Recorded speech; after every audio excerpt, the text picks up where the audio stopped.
The Draftsman. Pew! Ha! Huh? What? Hi there, Tom Thomas. What are you drawing? I'm not drawing. This is called drafting. What's the difference? Tell me, is that a circle? Sure is. And that? It's a circle, too. Only it's a rounder one. Of course. That's because I drafted it with a compass. And now I've got a real target. So now I'll load my dart gun. Whoa! Why'd you shoot that thing at me? It was the gun. I didn't even pull the trigger. What? Did it break? Let's open it up and see. There. This little part broke. Let me go find Papus. He can help you. He can make another one. A brand new one. Wait. I can draft a technical drawing. Will Papus understand how to read one of those? Are you kidding? Papus is an expert at everything.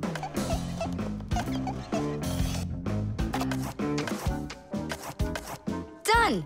Wow, Tom Thomas, you're a real technical drawer. A draftsman, Nolik. That's what they call it. Try drawing a perfect circle by hand. Can't do it, huh? Well, with the help of a drafting compass, your circle will turn out great. Just put the needle point in the center and turn the compass, and it's done. A compass is only one of the many different tools for drafting. For example, if you need to draw a straight line, use a ruler. And if you need to draft a frame for your picture, you can use a triangle. First draft one side, and then the other.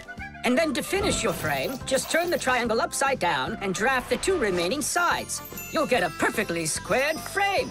There are also drafting instruments for making curved lines. They are called irregular curves, or French curves. But actually, now people use computers more and more for drafting technical drawings. Papus! Huh? Oh! What happened? We really need your help. One of the parts broke in Tom Thomas's dart gun. Could you make it? What kind of part exactly? Look, here's a technical drawing. So, you even got a technical drawing. Very good then, let's take a look at it.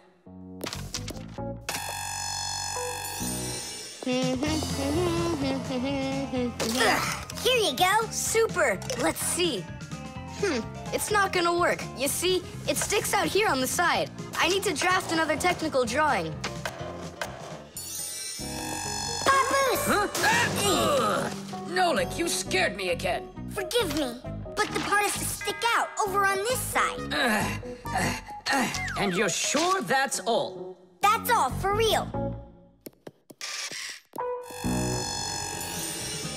Tom Thomas, it's done. Listen, while you were gone, I realized that the part needs to have a hole right here.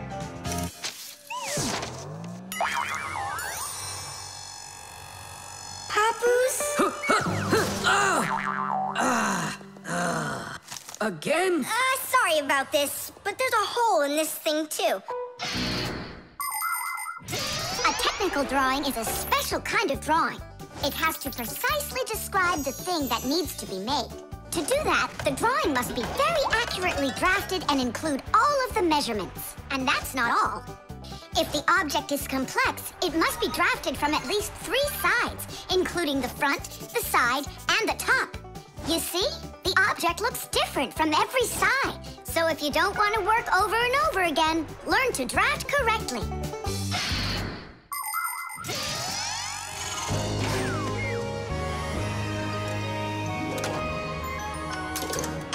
Kaboom. It works. Bullseye! And all thanks to our technical drawings. Yeah, after 3 tries, right? Some draftsman you are. Now I can draft all sorts of technical drawings. Even one of you if you'd like. No, don't bother. Hey, Great. that tickles. Now do me a favor and turn. Hey, what are you doing there? Just stop. What's going on? Now I think I got it. It's done.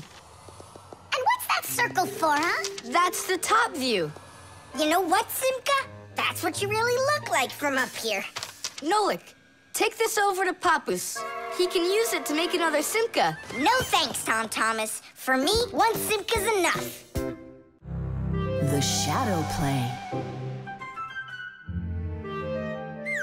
Oh, hi there, Tom Thomas. What are you doing here? I dropped a paper clip. Give me some light. Huh. What's so funny, huh? We're trying to help you out. You've got funny shadows, that's what. Hey, check this out. It's an eagle. And Simca is a goose. She looks more like a moose. I do, huh? All right, and take that. You're like real actors performing in a show. Uh-huh. Actors playing a theater, you know. And we're just under a bed. And so what? How about we make our very own theater? A theater with shadows. Class! Tom Thomas, we need a piece of paper, a huge sheet. It's really quite easy to make your own shadow theater. You can make the screen out of a white sheet or a big piece of paper. Next, make sure the room is dark and shine a desk lamp at the screen. Now, to make the shadows, just put yourself or a cardboard cutout between the lamp and the screen. Your shadow, or the shadow of your puppets, will come to life. But make sure that the audience sits on the other side of the screen. The play will be much more magical for them from that side. Tom Thomas, light. Oh, wow! Simca, you look totally like the real Red Riding Hood. Hello, dear granddaughter. Hello, dear grandmother.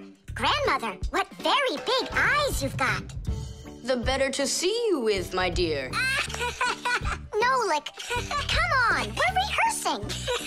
The wolf's voice is funny. Grandmother, I never noticed what very big teeth you've got. They're so much better to eat you with, my dear. Yum, yum, yum, yum. Let them out, wolf. Or I'll get them out, myself. Ha ha! You'll stop me with that little stick? Hey, that's not in the fairy tale. But in the fairy tale, it's a normal hunter. And what do you think I am? Look for yourself. You're way too small to be the hunter. Fine, then go do your play without me. Well, I guess I'll have to make the hunter out of paper then. That's all. Take a break. I'm really thirsty. She was so salty, that grandma. Nolik, don't be upset. The wolf is huge, and I'm so little. Then let's make you bigger. You see? Now you're bigger. Yeah, you're right. And if we go back here, then I'm even bigger. Now you know. If you go back here near the lamp, your shadow will get bigger on the screen. Class! There are just so many different kinds of theaters in the world. In the dramatic theater, the actors speak the lines of the playwright. At the opera, the actors don't speak their lines. They sing them, accompanied by an orchestra. And here at the ballet, the performers don't speak or sing their parts. Here, the story is told with dance. There are also theaters where the performers are animals. In an animal theater, you can watch performances by cats and dogs, or goats and pigeons, or even bears and seals. There are also theaters where the stories are told by puppets. To tell the truth, the puppets are brought to life with the help of people. Yes, there are so many different kinds of theater. My favorite is the shadow theater. I think it's the most beautiful and mysterious theater of them all. hello, dear grandmother. Grandmother, what very big eyes you've got. The better to see you with, my dear. And grandmother, what great big sharp teeth you've got. Oh, the better to eat you up with, my dear. Ooh, just wait. Aha, wolf! I've got you. The hunter looks so strong. You're a hunter? Then where's your gun? Why do I need a gun? You're so tiny I could use a fly swatter. But I'd rather do it like this. Like what? With my bare hands. Way to go! Hooray!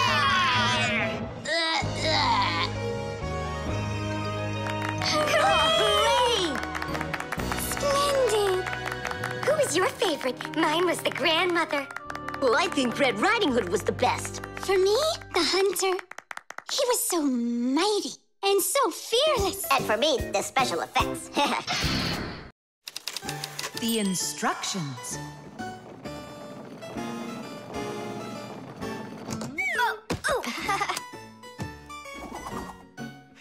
It doesn't work. Try putting it in the other way. Did you read the instructions? Why would I? Instructions are for dummies. Yeah, instructions are for dummies. All right. Oh, what's going on? Whoa! My battery! Instructions teach us how to do things right. Instructions for a piece of furniture explain how to put it together. With the instructions for a television, we can adjust the picture and sound the way we like them. Printed on a box of oatmeal are the instructions for how to cook it. The instructions for medicines tell us what the medicine is for and how to safely use it. So always read the instructions if you want to do things right and avoid a lot of problems. I found it. Here it is. Here you go, Tom Thomas. Whoa. We got your new chair, but it has to be assembled, and I'm afraid it'll be a little bit difficult for you. No, it won't. Don't worry, Dad. I'll do it. Finish before dinner, and we'll get ice cream tonight. A creamsicle. 2, okay? First, assemble the chair. Tom Thomas, can I help you put the chair together? Come on. Hey, first you two need to read the instructions. Ah, Simka, stop being such a bore. What, like I haven't seen a chair? Or like I haven't seen a chair?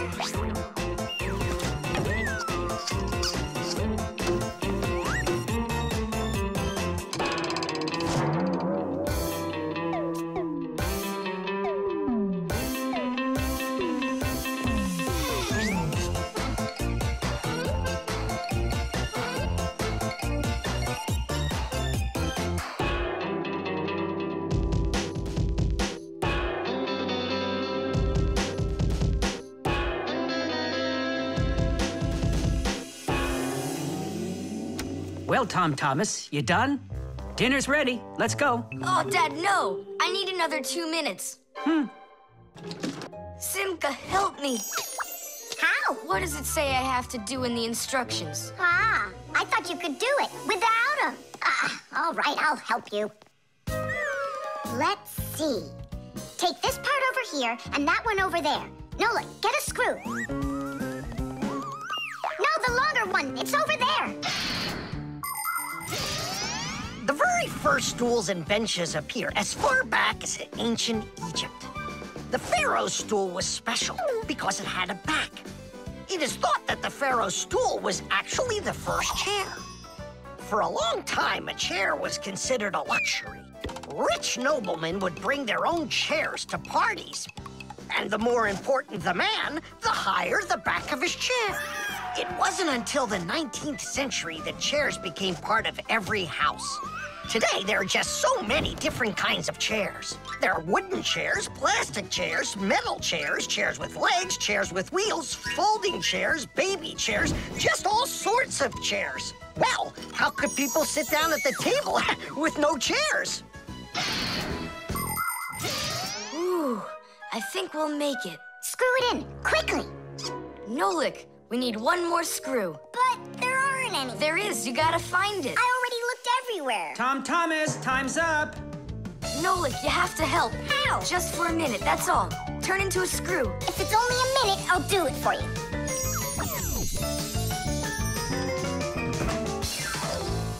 I'm done. You built it. Huh. Great job, son. Mom, see how I won the bet? Can you believe it? He put the chair together. You're so brilliant. Go on, have a seat. Oh! Huh? Whew. Now I see. You missed a screw. But I screwed it in. It must have, what? Must have what? Look, here it is. Now this screw's not going anywhere. And that ice cream you won? Well, you just lost it. Well then, Mr. Chair Builder, time for dinner? Yeah, in a sec. Where is that Nolik? He ran away. What a traitor. No, he's not. He promised you he'd become a screw for just a minute. And the minute was up. Well, where is he then? Over there. He's studying the instructions for the clock. Hey, Tom Thomas, it says that we put the wrong kind of battery into the clock. We should have used that kind. You see, Tom Thomas? If you don't want to be a dummy, instructions are for you.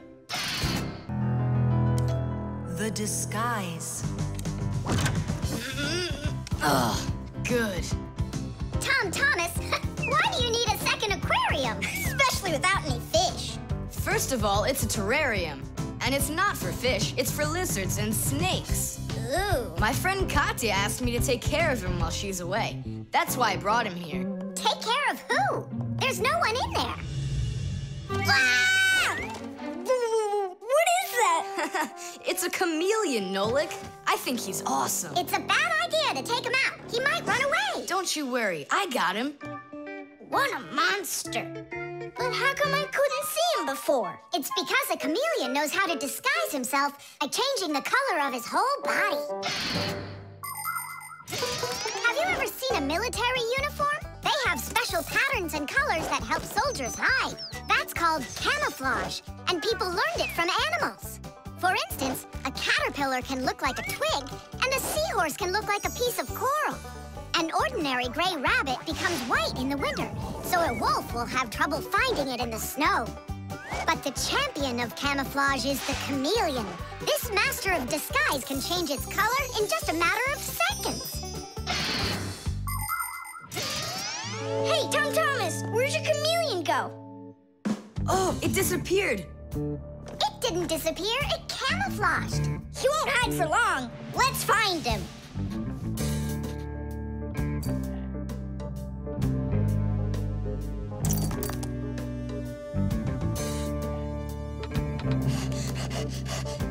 Chusaka, have you seen the chameleon? Where is he?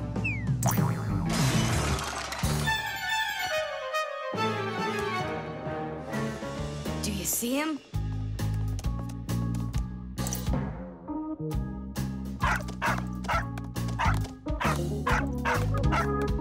No, he's not gonna let us catch him.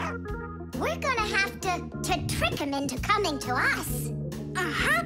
We can set a trap with something that he likes. What do they like, I wonder?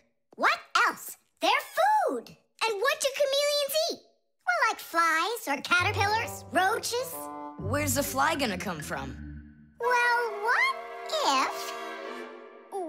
What? Oh, Simka, just you wait. I'm gonna get you. Hey, we've gotta help Katya. You don't see the caterpillar complaining. Quiet. Nolik, you start buzzing. Buzzing? Yeah, like a fly. Yeah, and flap your wings, too.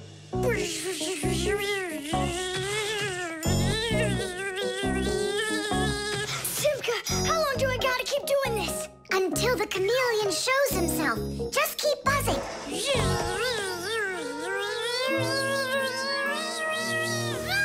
Tom Thomas, there he is. Grab him.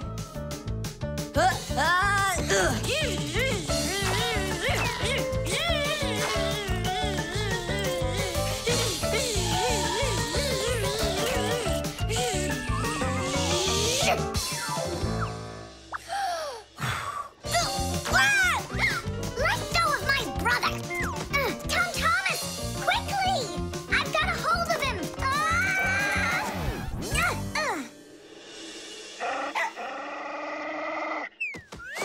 Yep, I gotcha.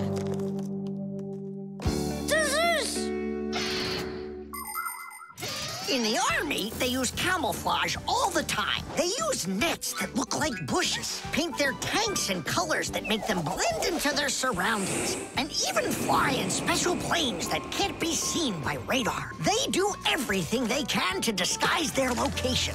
But it's not just the army that uses disguises. Photographers camouflage themselves to take pictures of wild animals. People use makeup to camouflage their blemishes. And artists, they disguise old walls with bright, happy pictures. And people just love to put on masquerade parties where they disguise themselves in costumes and masks. And of course, Fixies have their own great disguise. Remember? Well, what is it? Now he won't run away. So, Mr. Master of Disguise, what are you gonna say now? If only I could disguise myself that well. Nolik, what are you talking about? You know how to disguise yourself 100 times better than him. Ah, you're right. Hey, Chameleon, look and learn. Here's a real disguise.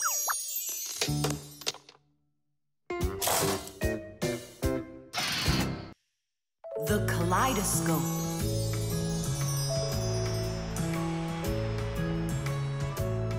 Thomas, when are you gonna give me a peek at your new ball? I just can't wait.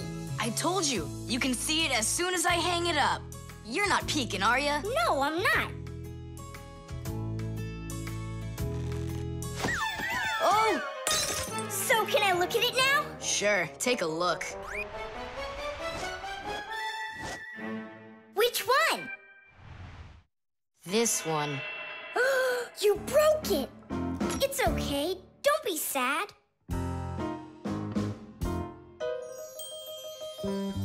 I know what to do.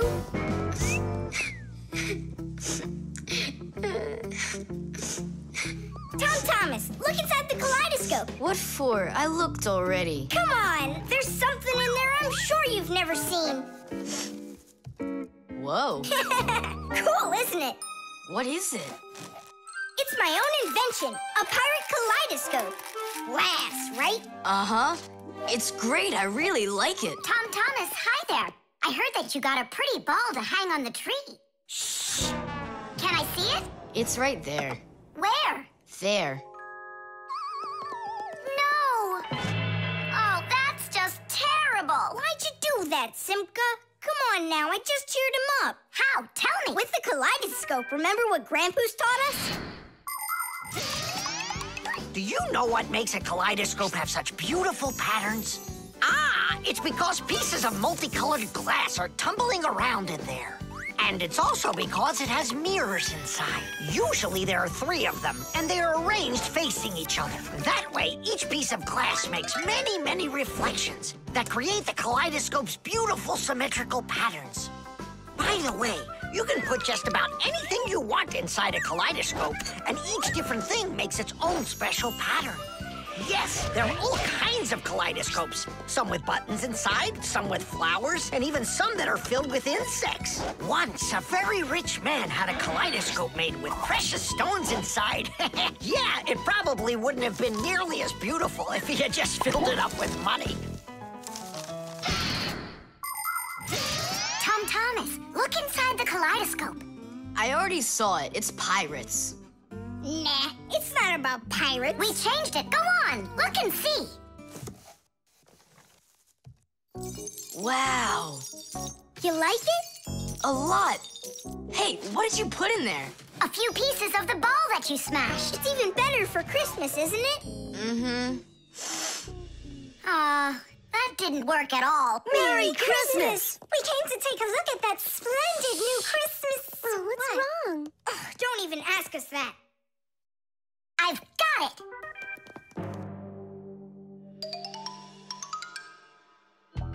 Thomas! What? Look inside the kaleidoscope! Again? I don't want to. And I'm telling you, you've got to. Fine. Cool, yeah. Merry Christmas! Thanks so much. Now don't you feel good again? Yeah, it's really something. And you're the first human in the world that's ever seen it. How about that? Turn it! It's great, isn't it? Wondrous designs that tickle the eye in the kaleidoscope. Shimmering scenes, gingerbread trees in the kaleidoscope. Magical flowers.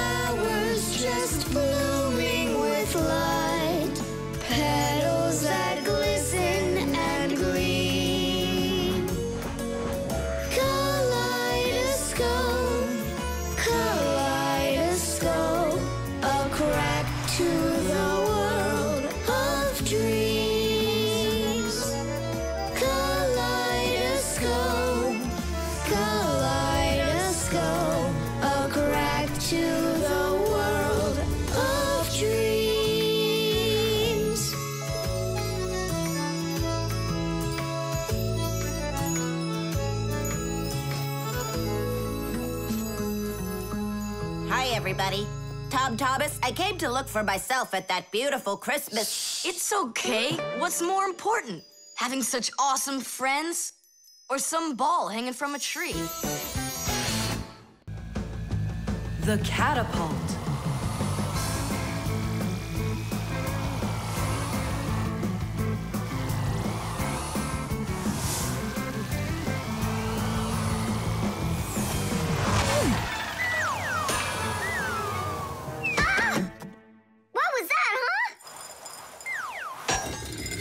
Strange. Tom Thomas isn't here. There's no way these toy soldiers could have shot it themselves. Now that was a good shot. It wasn't real long, and not high either. And off target. It was pretty awful. It was good, but awful. I got it. So what do? We need to raise it up a little higher. Hey, Fire, Nolik. Why in the world would you shoot at a Fixie? Fixies, they're supposed to be in school right now.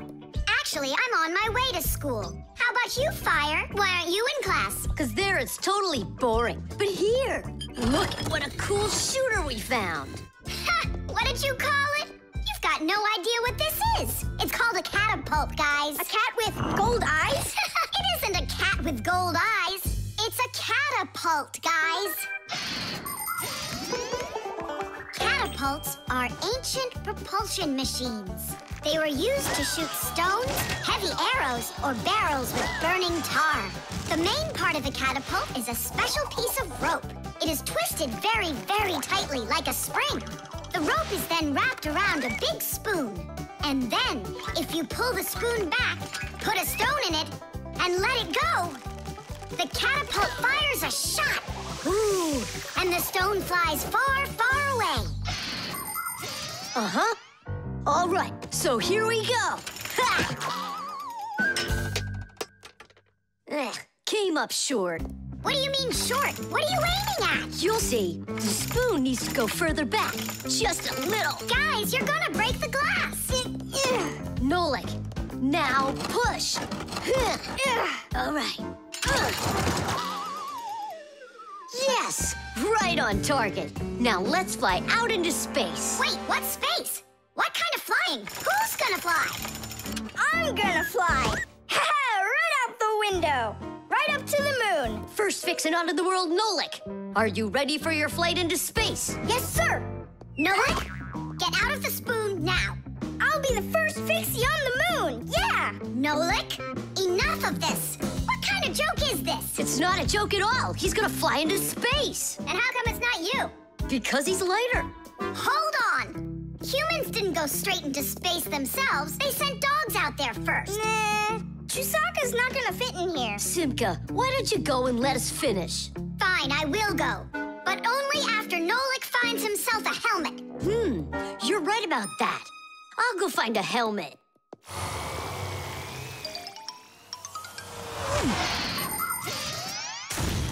The catapult was invented in ancient times, but people still use them today. Only now, instead of launching stones, catapults are used to launch jet airplanes. You see, the runway on an aircraft carrier is quite short, so catapults are used to help the planes move fast enough to take off.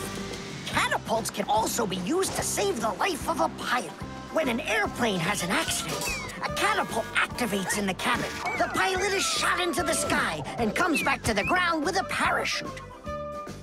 A plain old slingshot is also a kind of catapult. It's just a very little one.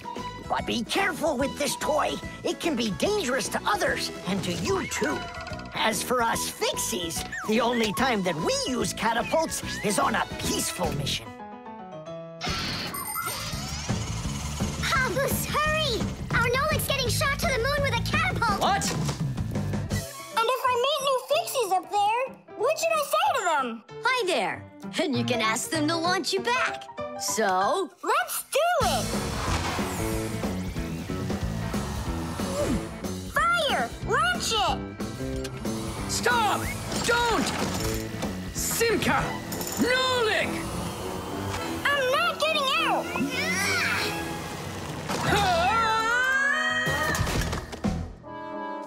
Whew! We're alive.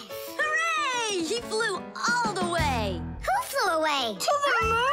No, just a bit short. It's not our fault. You're just heavier than Nolik, and that's why you came up short. Papus, maybe we can try one more time. What?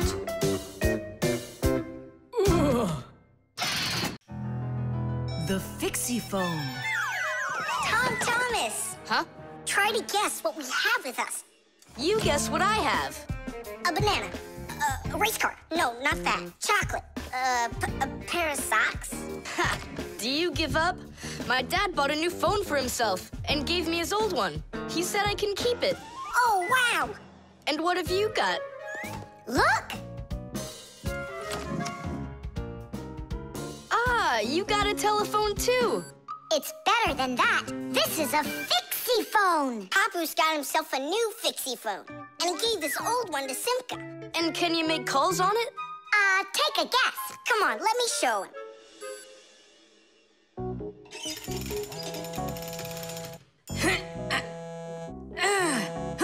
Hi there, Papus. Hi, Nolik. Why are you calling? Just to say hi. Nolik, don't just call me if you know I'm working. All right. See that? So what? I can make calls on my phone. Calls to humans, that is. But to Fixies, you can't. A Fixiephone is a smartphone made just for Fixies. Not only can Fixies call each other with it, but they can get onto their own special Fixie internet. On a Fixiephone, you can find a camera, a flashlight, news, games, movies, and Fixie ditties. Those are the Fixies' favorite songs. Fixie kids love them, and so do their parents, because Fixiephones can easily let parents know where their kids are and whether or not they're in trouble. Over the years, humans have learned how to turn telephones into mobile phones and mobile phones into smartphones.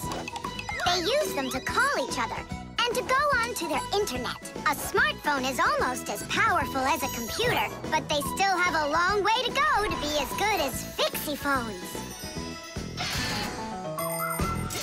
Yeah, that's really cool, guys. Only this phone does the same. But can your phone do this? Take a look over here. You mean here? It's just a mouse. And now, look here. Whoa! But he's not on there. But look, he's here. And that's not all. Watch. A mouse helps the user navigate around the computer. And when we move it... You get it? No one else can see the Fixie except for you, and he can help you. Super! Oh, it'd be great to have my own Fixiephone. What are you talking about? You're not a Fixie. What a shame. I'm off to school, guys. He got so upset. He even forgot to take his phone. I have an idea.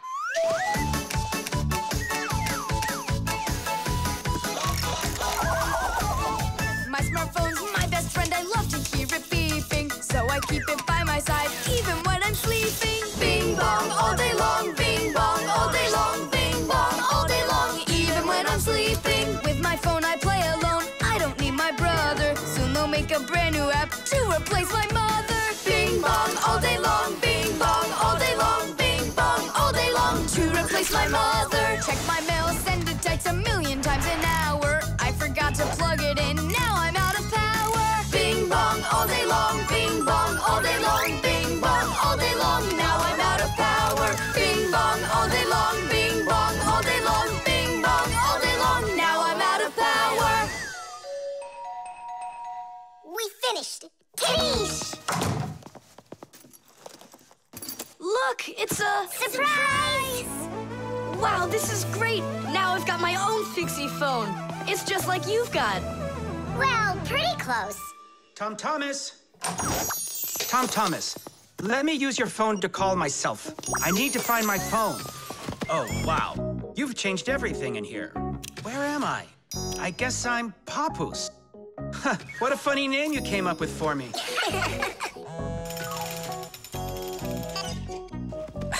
Nolik, just stop. I don't have time for your fooling around. What? Who is that? That's, not Nolik. Who is this? Do you know who I just called? Does anyone know who this phone belongs to out here? Oh, your mother found it. I'm coming. We'll fix those numbers later. Ugh, Papus is gonna really give it to us. Give me your phone, Tom Thomas, and I'll delete all the Fixies numbers from it. But how can I call you up then? Why would you have to call us? We're always close by. The stain.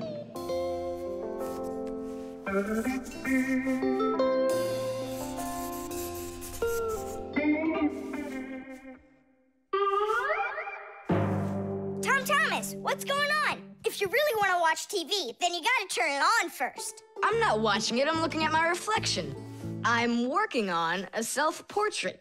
And which shelf will you be painting in your shelf portrait? It's not a shelf portrait, it's called a self-portrait. It's when an artist draws or paints a picture of himself. Of himself? Ha!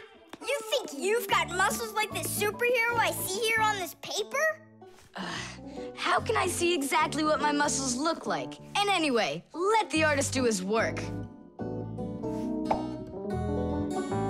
Tom Thomas, your shirt! There's a spot! Oh no! Wipe it off, quickly! It's even worse, so now what? What we really need is Marcia. Ordinary dirt can be cleaned off with a brush or washed off with water. But there are stains that are not that easy to get rid of. Stains from fruit need to be soaked in hot water first. Blood stains, on the other hand, should never be washed in hot water. You can clean stains from paint or rust as well. Only for those, you'll need to use a special stain remover. But stain removers should only be used with the help of a parent or other adult that knows how to use them safely.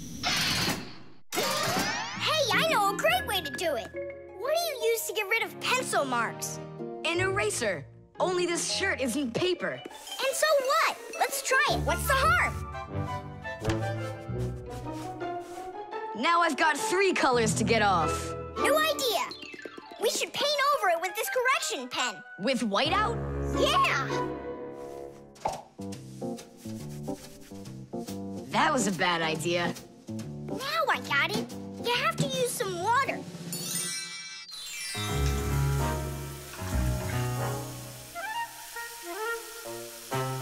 The wash should be better, don't you think? No, you can't wash whites with colors. And you've got a white shirt with colors all over it. Then how about if we try some more water? How much more can you use?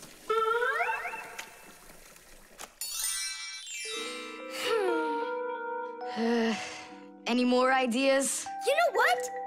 It's possible we did something wrong. Everything you did was wrong.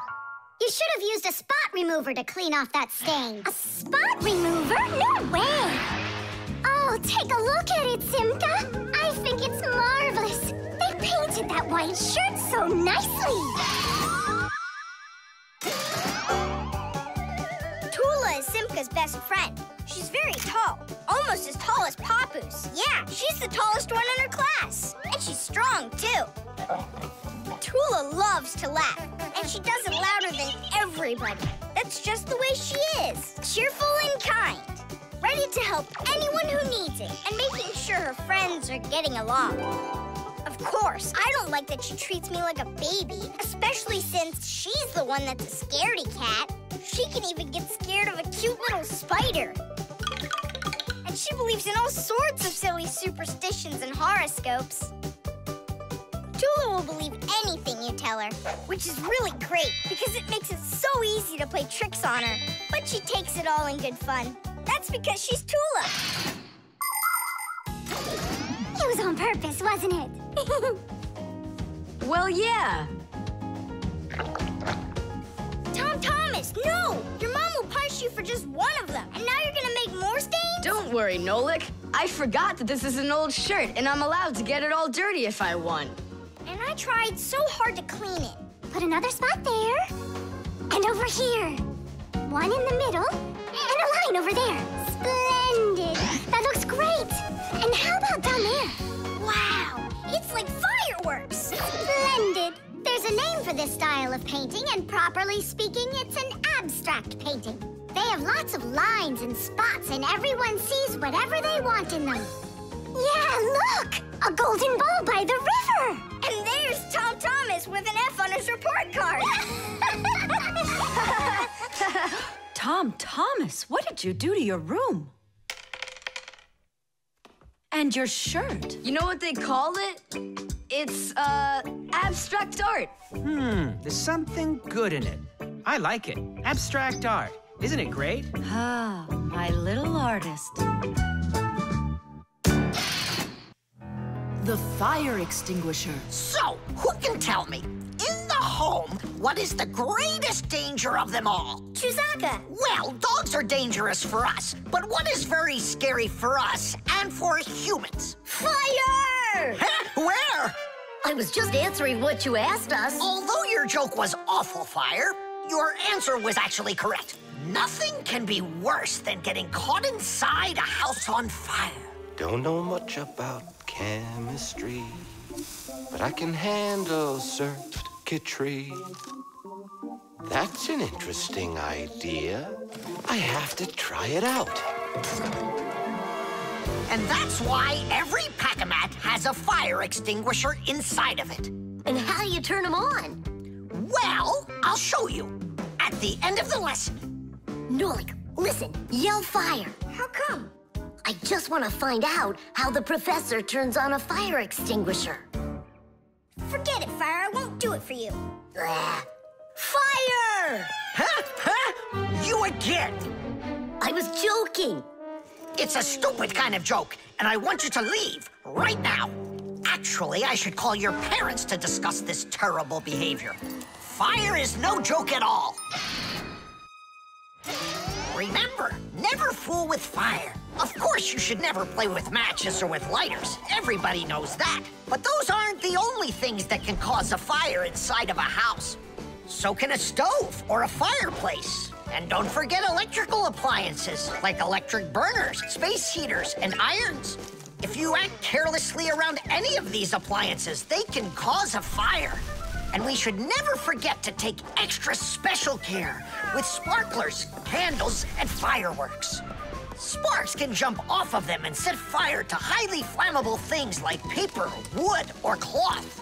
So, what do you do if a fire suddenly breaks out? That's right. You call the fire department by dialing the number for all emergencies, 911.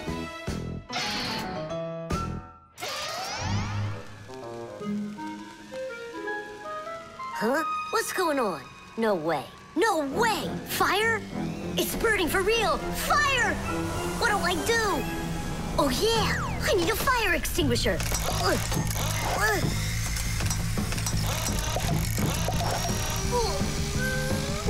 Where are you? And that's how a Pack-A-Mat can become a fire extinguisher. Do you understand? We understand. There's a fire! It's over there! Enough! You don't know when to stop fire. I'm not joking this time. Please believe me, it's there. Nice try, Fire. Oh, look, he even used smoke this time. No, Simka, that smoke's from a fire. Uh-huh. I'm sure that this time it's for real. It's the truth. I swear I'm not lying. This time I think it's true. He's not joking. We've got ourselves a real fire here. Tula, Simka, turn off the soldering iron. Uh-huh. Got it. Be careful, kids. You have to stay back here away from the fire. And what can I do to help? Take out your fire extinguisher.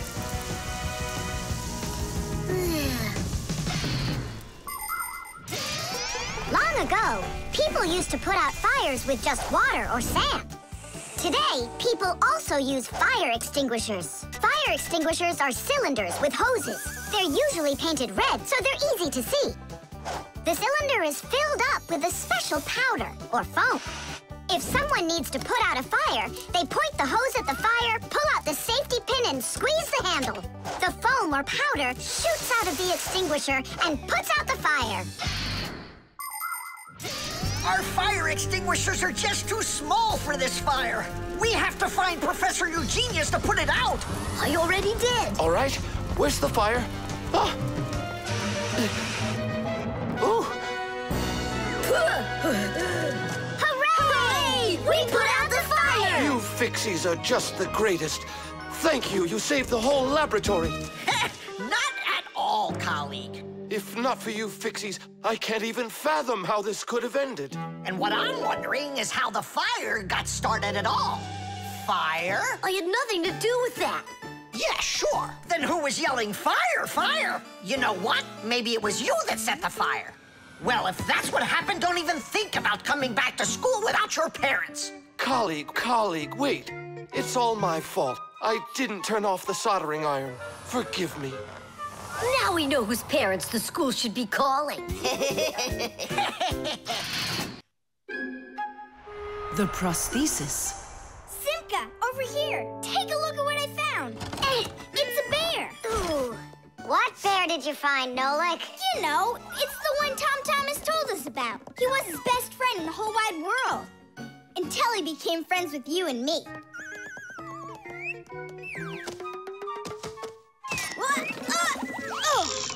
Uh-huh. Let's try to wind him up.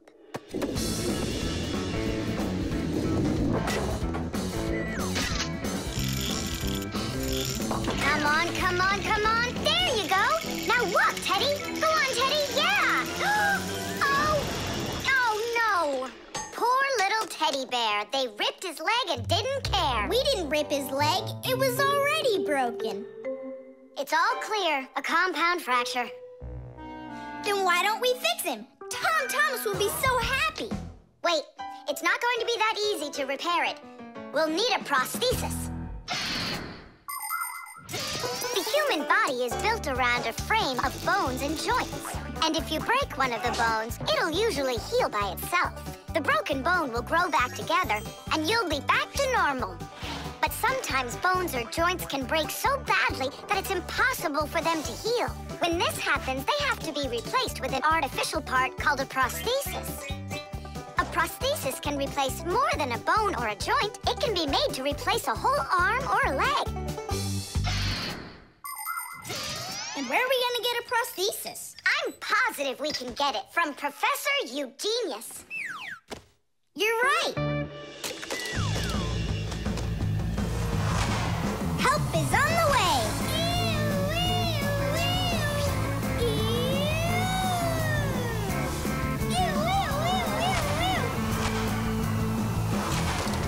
Hello, Professor Eugenius. Ah, I'm pleased to see you, dear children. How do you do? Hi there. Professor Eugenius, can you make a prosthesis? What, have you broken something? No, not us. It was the bear. He broke his leg. What bear? The teddy bear that used to be Tom Thomas's friend. Ah, now I see. Today, with the help of modern prosthetics, more is being replaced than just arms and legs. For example, if you lose a tooth, it can be replaced with an artificial one. That's also a prosthesis. And there are times when a person starts losing their vision because the lens in their eye gets foggy and can't focus. For this, there's another kind of prosthesis, a new clear artificial lens. A prosthesis can also be used to help people with poor hearing. A tiny device can be put inside of somebody's ear so they can hear what's going on. And that's not all. People have also learned how to treat a sick heart by replacing its worn-out parts with prostheses. What fantastic inventions these prostheses are. It's amazing what they can do. They help people live a full life. Professor, is it working out? We'll know soon enough.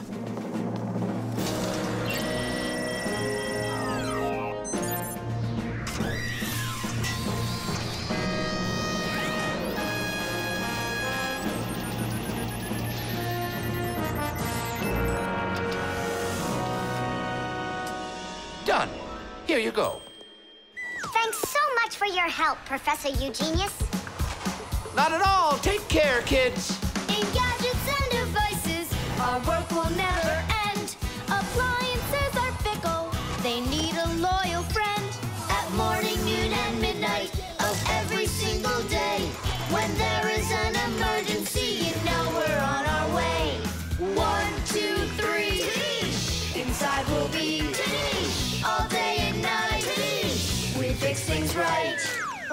this old friend of Tom Thomas's will be just like new, Nolik. Simka, if Tom Thomas makes friends with the bear, then what? Will he stop being friends with us? Hi, everybody. Hi there. Oh, my teddy bear. You found him for me. And you fixed him. Ah, thanks a lot.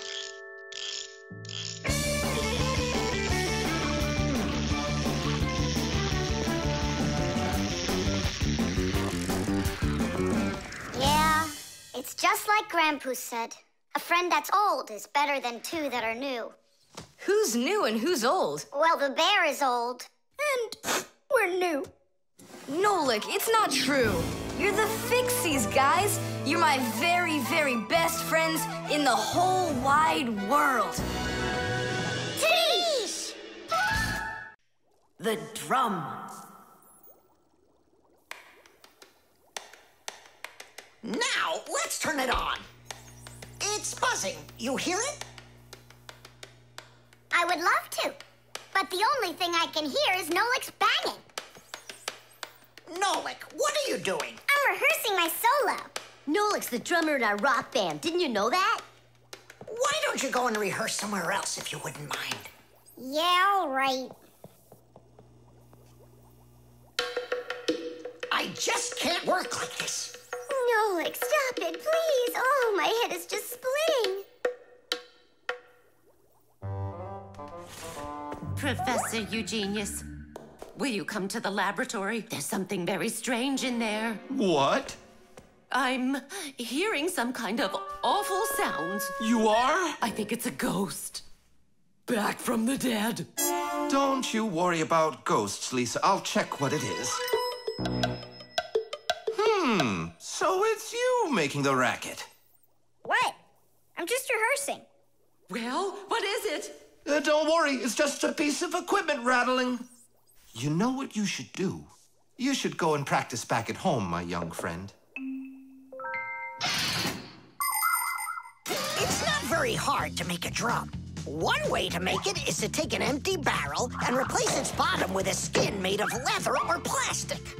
If the skin is stretched tightly, the sound can get very bright and loud. Really big drums are usually played with percussion mallets or beaters, while smaller drums can be played with sticks or with bare hands. Instruments that make sounds by being shaken, scraped, or beaten are all called percussion instruments. There are lots of different percussion instruments, like the small hand drums that are called bongos, big shakers with handles called maracas, cymbals made out of metal. Now those really make a lot of noise. And there's tambourines, ratchets, and even spoons. That's right! People can make music using spoons as a percussion instrument. Tom Thomas, do you think I could practice my drumming here? Yeah. Go ahead. I've just got some homework to do. I can do that, and better than you can, too. And what if I play like this, huh? Then I'll go like that, or like that. Ever since I had decided that a drummer's what I want to be, there is nothing that I won't bang on, 'cause the world's a drum to me.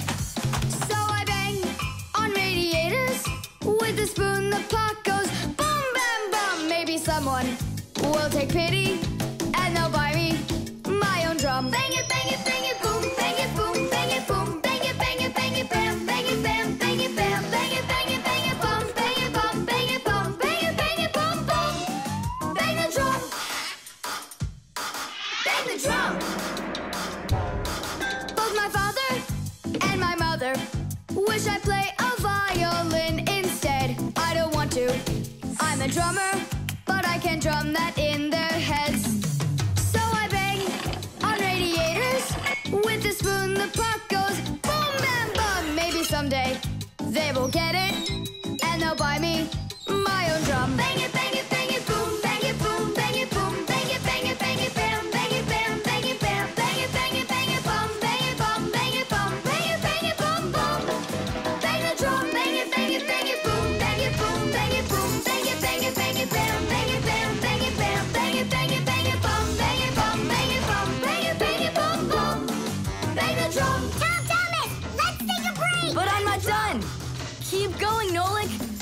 fun! Maybe it's fun for you! Bang the drum! Stop! That's it! No!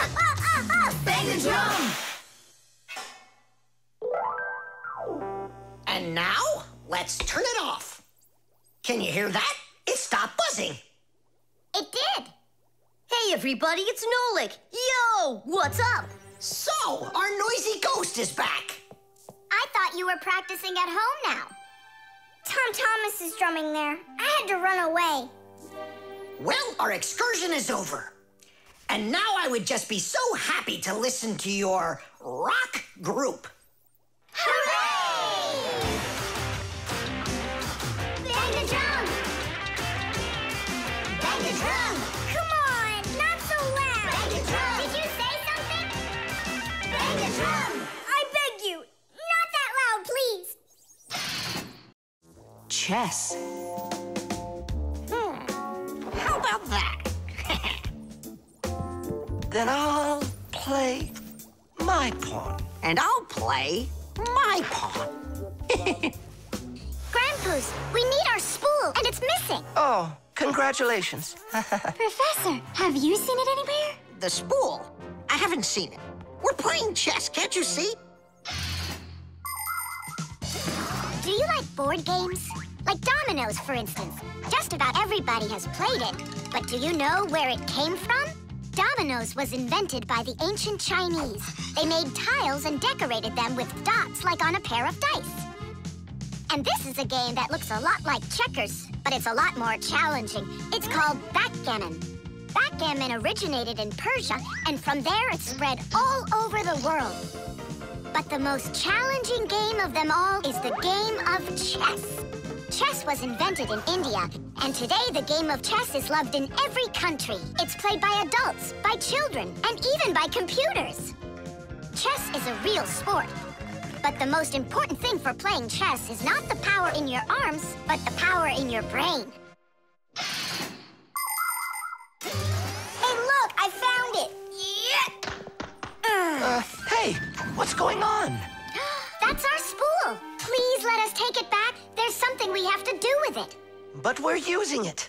Can't you wait? It's a replacement for the missing pawn. Oh, Nolik can work for a while as the pawn's replacement. Yeah. I can do it. All right, you can take it. And you stand right over here. 1, 2, 3, up we go! Class. So how do we play? You're going to play for the whites. And now I'm going to capture your knight. And we're gonna knock over yours. Take that. Whoa, whoa, whoa, young man. Slow down. It goes back here.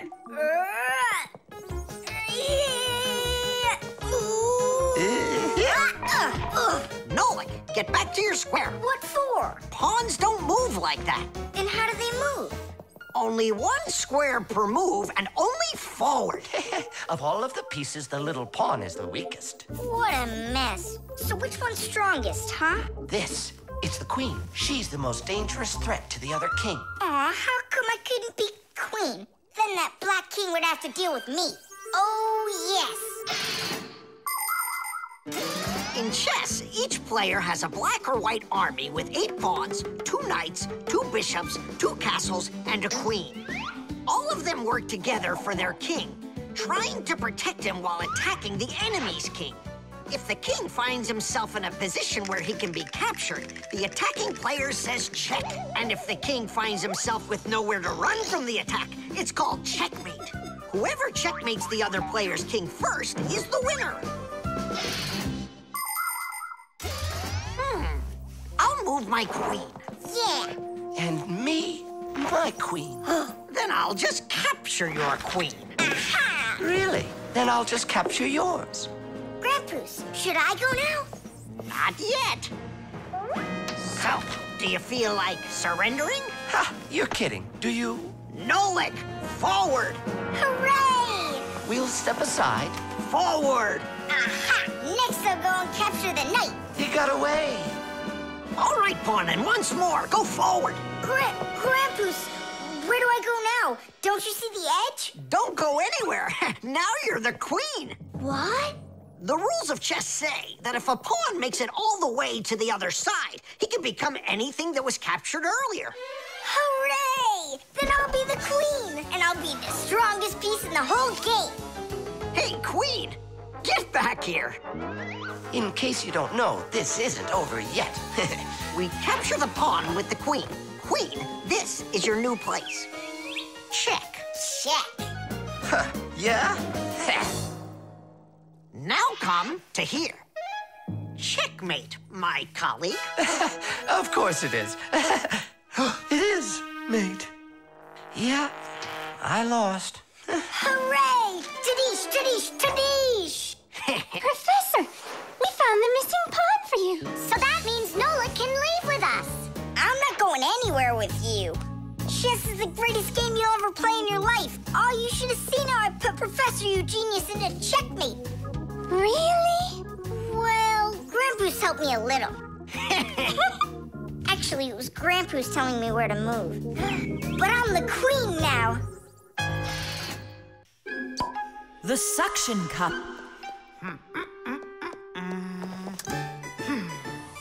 Where's Professor Eugenius? Did you see him? Not yet. Strange. He told me he'd be here today to conduct some tests. Grandpa's right here under the glass. There's a note. Dear friends. That means the note's for us.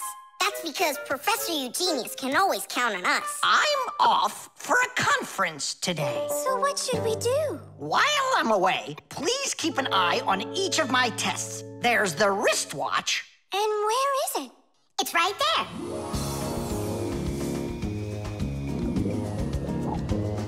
Look! How come the watch is in the water?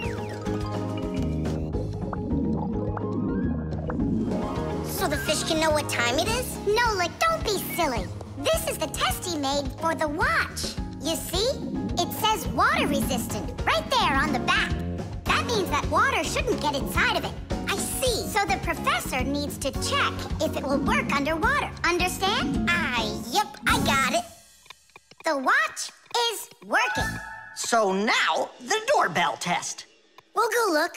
It's over there.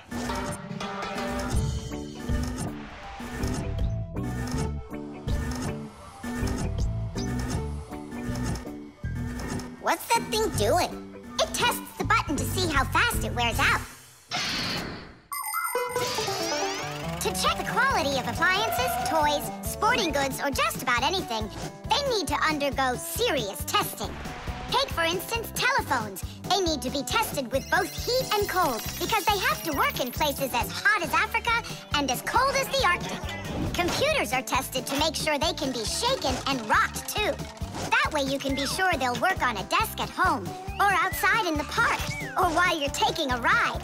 Different kinds of products need different kinds of durability tests. For example, athletic shoes and car tires are rubbed and squeezed over and over to see how long they are going to last. Yes, testing's very important. Without testing, a machine or appliance could let you down at the very worst moment. If guests come to visit once a week, and once every month a hooligan comes, pushes the doorbell and runs, then I figure this doorbell will last right around 400 years. That's long. The doorbell is still working. That's very good. And also, What? I don't know. We need to turn the note over to read the end. But how? Oh, raise the glass, that's all. Hup, hup, hup.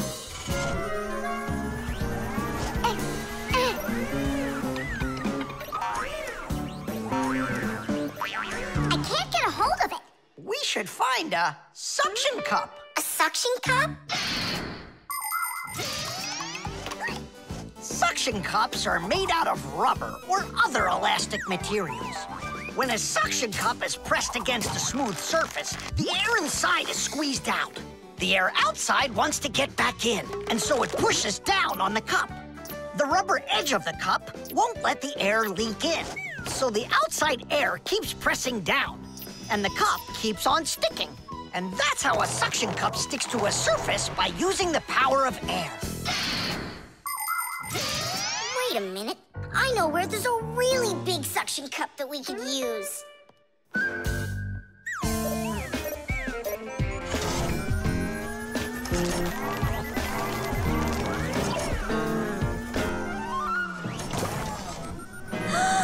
That's a huge suction cup, Nolik.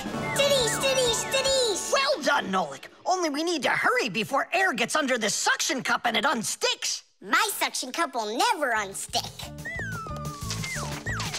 Well, let's see what it says here. Simka, you'd better hurry. And make sure nothing gets broken here in the laboratory while I'm away.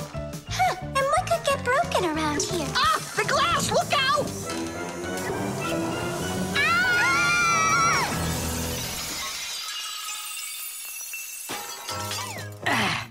Yeah, so much for that. And who's going to clean up all this broken glass? You don't know? Nolik. He told us to use that suction cup. No, Simka. She was reading way too slow. Listen, there's no need to fight. I came up with the idea of the suction cup. I should clean this. Come on now, Grampus. We'll clean up this mess. Professor, I still think the suction cup was a great idea. Friction.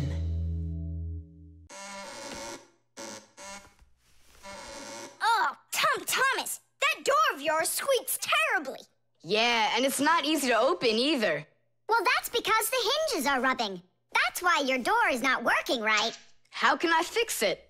Just reduce the amount of friction. How? With some oil on the hinges. I can do it for you because I've got a pack-a-mat. All right. Simka, can I help you? Sure you can. Wear the pack-a-mat, all right? Friction is the force that tries to stop something from sliding or rubbing smoothly against something else. Rubbing can make things wear out quickly if there's a lot of friction. If you want less friction, you need to put something on the parts that rub against each other, like oil. There are special kinds of grease used to keep clocks and wheels turning smoothly. And for skis, a special kind of wax can be used to make them go even faster. That's it. Now the top hinge.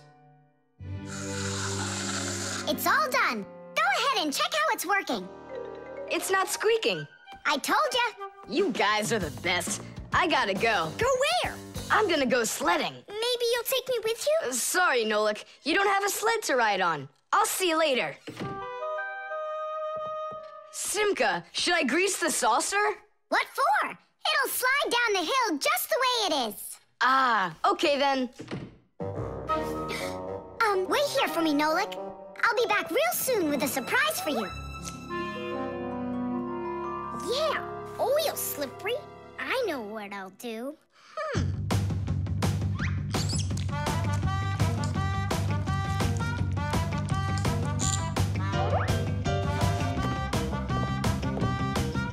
Wow! Talk about no friction!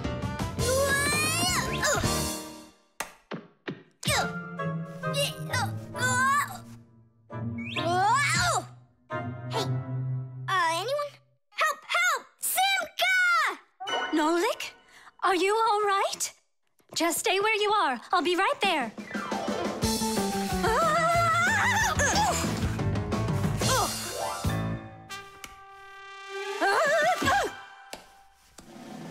Papus! Help us, please!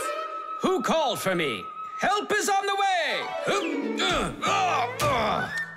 Hey, what are you up to? Grandpa, stay away from here! You'll fall over! Huh? What did you say? Stay where you are!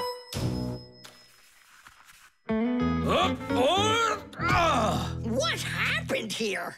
I poured some oil on the table. Why'd you do that? To reduce friction. That's brilliant. Nobody move. I know exactly what to do.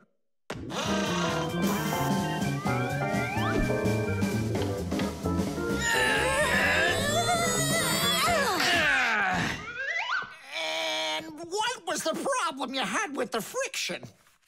I want to see all of this oil gone in 5 minutes.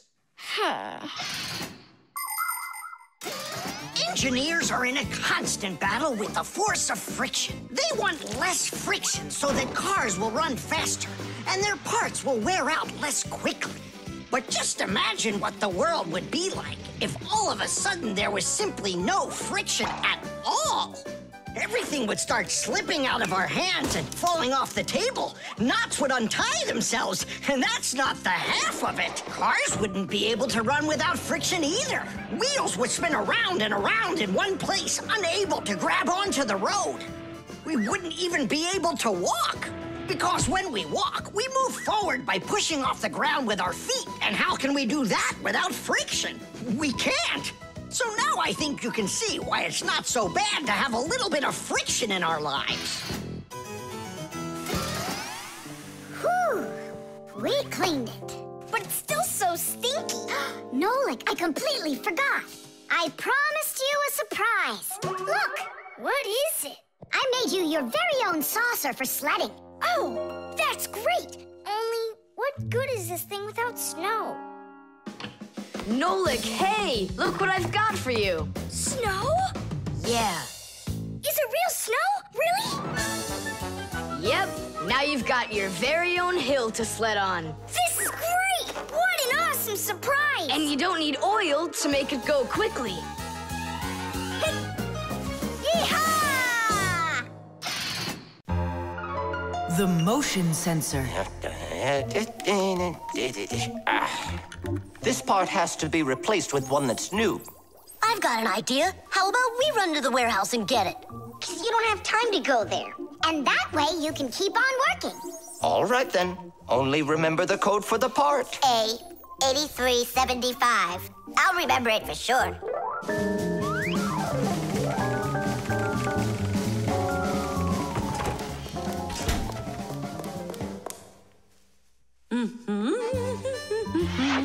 Why is Elisa always there at the wrong time? Do we have to wait till she goes away? What for? We'll sneak out behind her.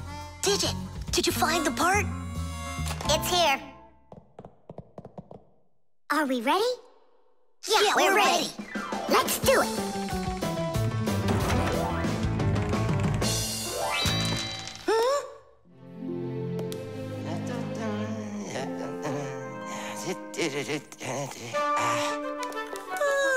Professor Eugenius, you're in here. Do you know why this door just opened? And closed by itself? Of course I know, Elisa. It's because I converted it into an automatic one. You see, I installed a motion sensor above it. A motion sensor is like an electronic eye that watches everything that moves in front of it. Did you ever wonder how doors open by themselves at places like stores or at the airport?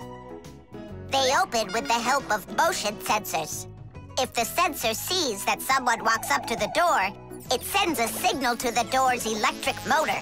The electric motor opens the door and then automatically closes it after the person walks through it.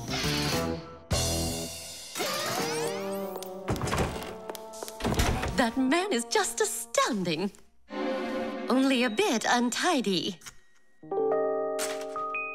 The door is automatic now?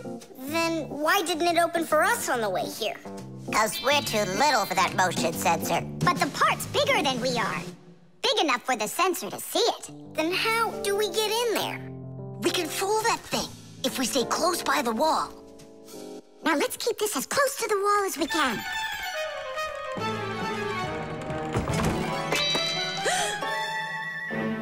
This door is a little too automatic. And these parts are here again. Didn't I put them away?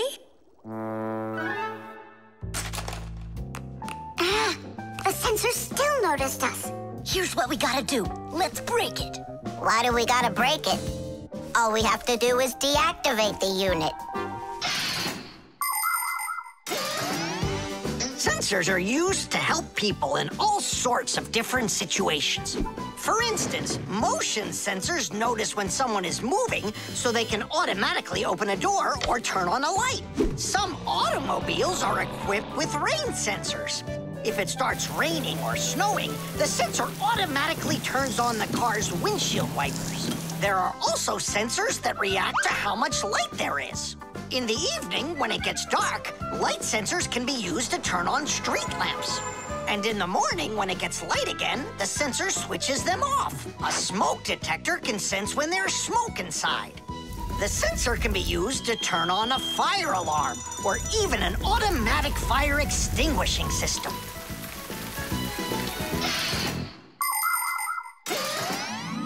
I turned it off. That should do the trick. Great job. Let's go. Titties! Professor Eugenius, mission accomplished. Well done, Fixies. Actually, not that well. This part here is A7583. Uh-huh. And I asked for A8375. Digit, didn't you say you knew the code number? I did know it, but somehow forgot it. Digit, I can't believe that you forgot it. All right, we'll just have to go out one more time. Thanks, but no thanks. I'll get it this time. I forgot to warn the professor that we've turned off the sensor. And I'm afraid he's expecting that the door will automatically open up. Professor! Stop!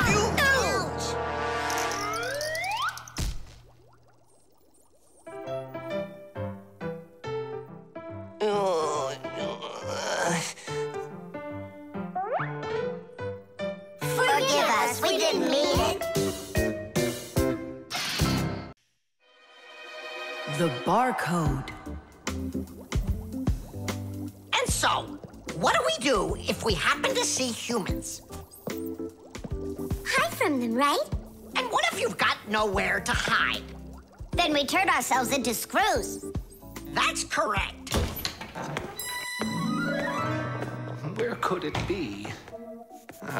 Where on earth could I have put it? Oh, I'm such a scatterbrain. Ah, it's Professor Eugenius.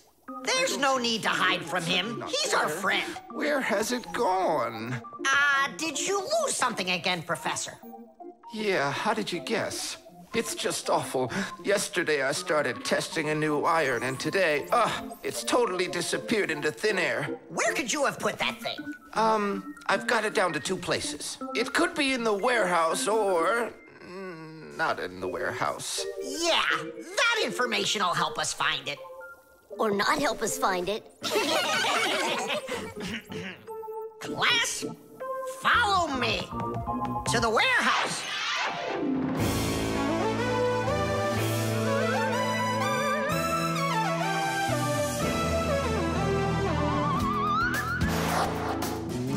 Wow, look at all these boxes. If we have to look inside each one of them, it'll take us 2 days. Maybe we'll get lucky. Let's look in this one. No. Inside there is a fan. A fan? Wow, it's a fan. And what's inside this one? A mixer. Yeah, amazing. And what's in this box? An electric kettle. Made in Germany, by the way. He's right. There is a kettle in there. Professor, is this some trick? I don't get it. Grandpus, how do you do it? It's gotta be magic. What else? Here's how I think he's doing it. I think the professor has glasses made to see through the boxes. Of course not. I only know how to read the barcode that you can see on each of those boxes. Oh, that. Exactly. If you look at the printing on packages and boxes, you will often find a symbol with a lot of black lines and numbers. These symbols are called barcodes. Each barcode has all sorts of information. What the item is, what country it came from, and even in which factory it was made. With the help of a special reading device, a scanner, it's possible to read all the information the barcode holds. It really is an excellent system for stores to know what they've got. You don't even need a scanner to do it? I can figure out barcodes without one. I'll teach you if you want. Class. Let's see. We're looking for a box with an iron. There. Well, bring in the professor. Today, on almost everything that is sold, there is some kind of mark. For instance, this kind of mark is called a barcode. And this one, a QR code. These marks help us find out a lot of information. Suppose you walk by a building and see a QR code on it. Just point the camera on your mobile phone at it, and information about who built it and when it was built will appear on the screen. Isn't that great? It's a shame not every phone can do this yet. And that's not all. There are also marks that work without pictures. There are electronic chips that can hold information. These chips can be put inside of ID cards or travel passes, and all you need to do is press the card near a reader so it can check if you're allowed to go on through. Ah, you just made my day. You found it so quickly. What would I do without you? Huh? Is something wrong? This is not an iron. Whose sandwich is that? Mine. Yesterday I wanted to put it into the fridge, only I guess I put it into my... Oh, I just get distracted so easily. Look, we need to think this through logically. If you went and placed your sandwich into the box where the iron should have gone, then you must have put your iron in the refrigerator.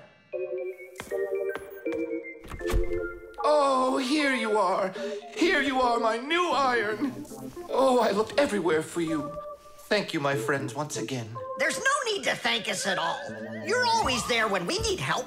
You've even let us open our own school here in your laboratory. And we don't have to hide ourselves. Yeah, that's because you're so kind and you love Fixies. The Pack-A-Mat. Simka, can I have the Pack-A-Mat? I'd like to practice with it a little before the exam. Take it.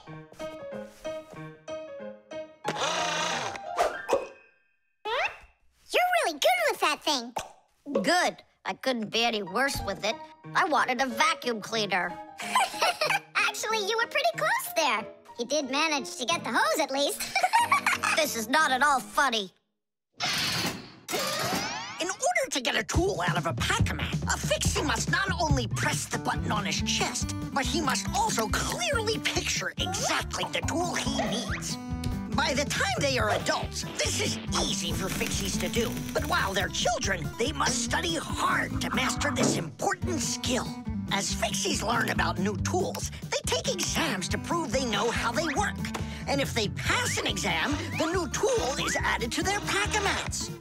And there's no end to what you can find inside. Screwdrivers, hammers, ladders, vacuums, and even soldering irons. But many of the tools that Fixies use look quite different from the ones that humans have.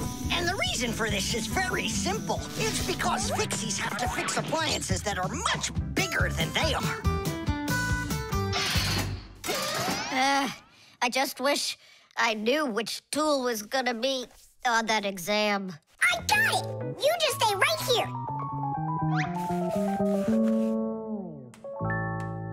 Grandpus! What? On the exam, which tool are you gonna ask about? It's a secret.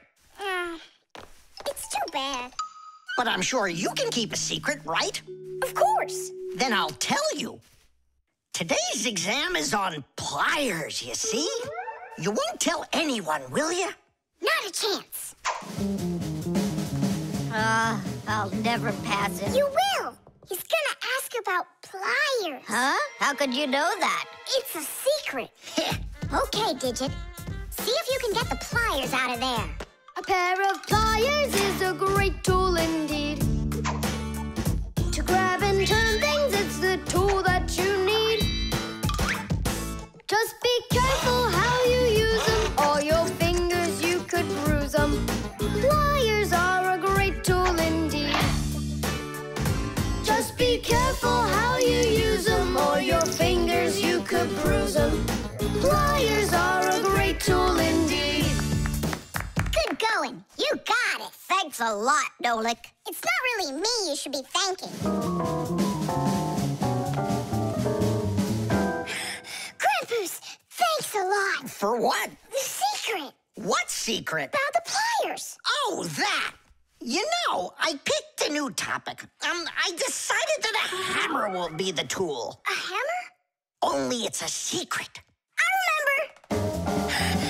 The topic got changed. It's a hammer. You sure about that? Totally. All right.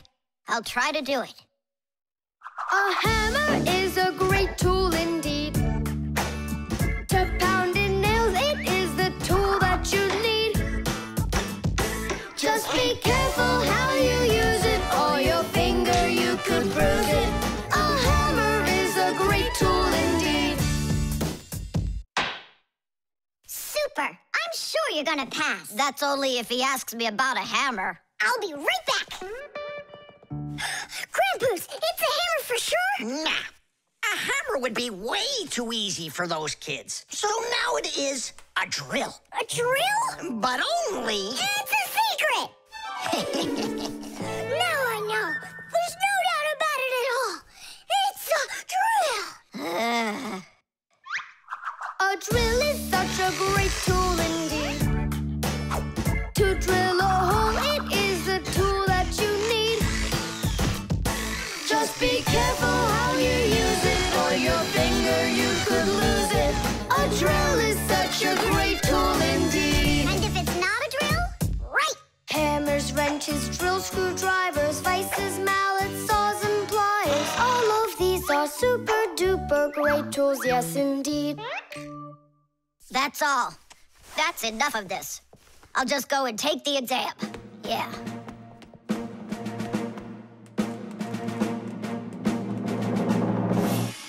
Digit, come on in. Professor, well, what do you want to ask me on today's exam? Nothing. You already passed. What? You mean you're not going to ask me anything at all? No need. You're excellent at getting tools out of a pack-a-mat. But how could you know that? That's a secret. And we Fixies sure know how to keep secrets. The level. Tom Thomas, I'm really sorry. The movie this weekend, I have to cancel. You do? I need to go to Africa for work. I leave tomorrow. Oh, cool. You think I could go with you? To Africa? Can you even find it on the map? Africa. Here we go. No, you're still too little. When you grow as tall as the top of Africa, then I'll take you with me.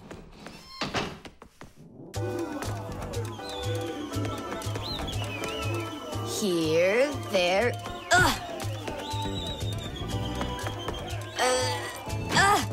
Tom Thomas, what you doing down there?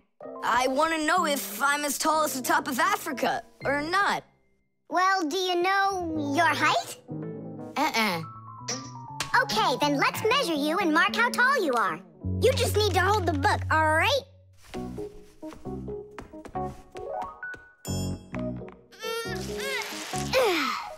Simka, how do we measure what's higher? The top of Africa or this line over here?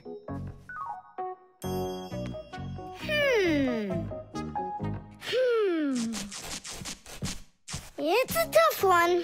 We need a piece of flexible, clear tubing. Oh, I can get it for you. I know where it is. And we'll build a simple tool to find out the answer. It's called a water level. Let's do an experiment. First, we'll pour water into 2 bottles. A little bit more into one, and a little less into the other. Now we'll connect them with a tube so that the water can flow between them. You see? The water flows and flows, and then it stops.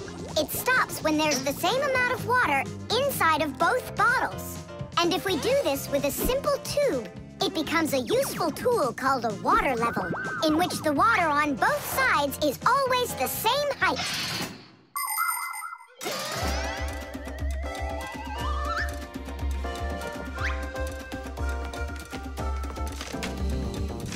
I'm gonna watch the water level on this end, all right?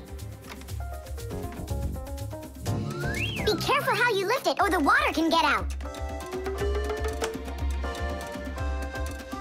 Nolik, what's going on? The water inside the tube is even with the line. There you go, Tom Thomas. Where the water is right now is how tall you are. And Well, it looks like Tom Thomas isn't quite tall enough for Africa. What if we hold the tube a little higher? You can try if you want, but the water's gonna stay where it is. See? The water level on your side always stays the same as on the other side. I'm not getting that tall for a while yet. And what if we just lower the map a little? That wouldn't be honest. But it would be clever. There are a lot of great proverbs, but my favorite one is measure twice, cut once. And to measure things right, you need measuring tools. The simplest one is a ruler. With its help, we can find out the length of an object. A watch can tell us how much time has passed. A speedometer shows us how fast we are moving, like in a car or on a bike. An electric meter keeps track of how much electricity we are using.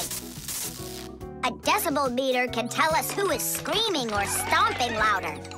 And a beam compass is used to accurately measure the size of a coin or a hole. We couldn't get by without wonderful tools like these. If we didn't measure the things we are building carefully, everything around us would just come loose and fall apart. Uh-oh. Dad! Dad! Look, Dad. That's strange. Looks like you are a little taller. Does that mean you'll take me with you? Yeah. Are you ready? Yay! But everyone who goes to Africa has to get vaccinated. You're okay with that, aren't you?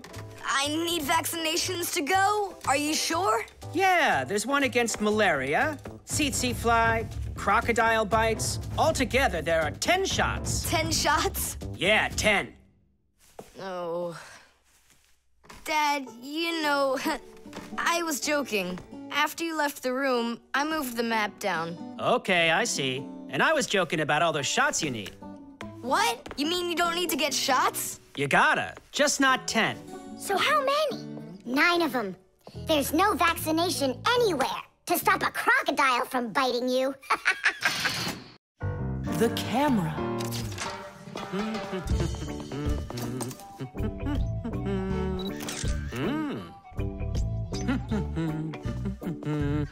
Stop right there and let me see how pretty you look today. Well, just don't tell that to the elevator. Bye-bye. Check it out, Nolik. Class, huh? You're not gonna get in trouble for doing that?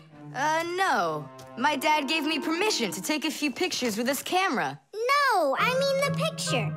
You're sure that your mom and dad will like that you took it without asking for permission? But look, what a good picture. You know what, Tom Thomas? You're like a regular paparazzi or something. Paparazzi? They're the ones that take one photo and get millions, aren't they? You're right. And don't care about anyone except their photo paparazzis. Did you ever wonder how a photo camera works? Let's say you want to take a picture of nature. The light that's outside goes into the camera's lens. That's the glass eye on the front of the camera. The lens takes the light from the scene outside the camera and turns it into a tiny picture that's inside the camera. Then the picture is recorded onto a special electronic sensor called a matrix that's sensitive to light. Click, and there's your photo. What a great idea! Now I know.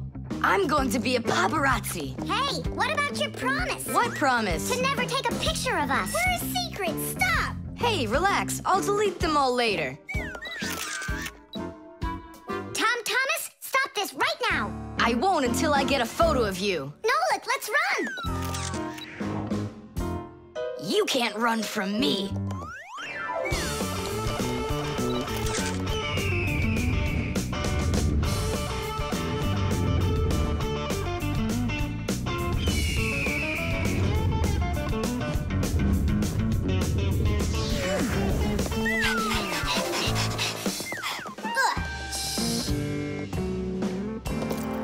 Chusaka?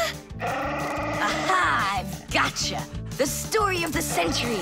The monster and its prey.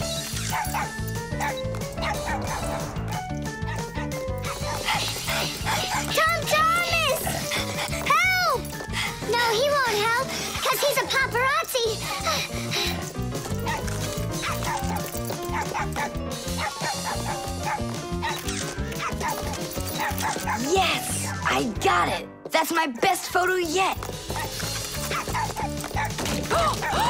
What's all this noise about? Awesome shot! The first cameras were invented almost 200 years ago, but they worked very slowly. If you wanted to have your portrait taken, you'd have to sit still for a whole hour. After film was invented, cameras got much faster, and it became possible to take about 10 pictures a minute. On a piece of film, everything appears to be backwards. Black parts of the picture are white, and the white is black. It doesn't look normal until the picture is transferred from the film to a piece of photographic paper. Now people shoot pictures with digital cameras that work without any film at all. You can look at what you shot instantly on a screen to see if you like it. And if you don't like it, you can try shooting another one. And today, you don't even need a separate camera to take pictures. Almost every mobile phone has one.